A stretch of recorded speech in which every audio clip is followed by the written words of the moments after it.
Welcome. In front of me is an OUKITEL RT8, and today I will show you how you can capture a screenshot on this tablet. So to get started, you will want to open up content that you wish to capture, and I'll be using home screen as an example for this, so it's already open and visible on my screen. Just make sure that whatever you want to capture is visible right now on your screen, and once that is the case, simply press and hold power button and volume down at the same time. You'll have this flash along with a pop-up at the bottom with share and edit options. After a moment, this will disappear.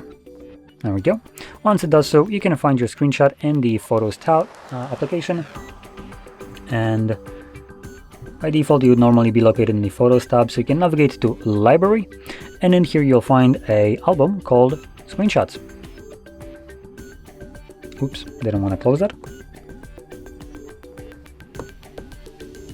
And here's the screenshot that I have just captured. So as you can see the time, 6:36, 6:37. So anyway, if you found this very helpful, don't forget to hit like, subscribe, and thanks for watching.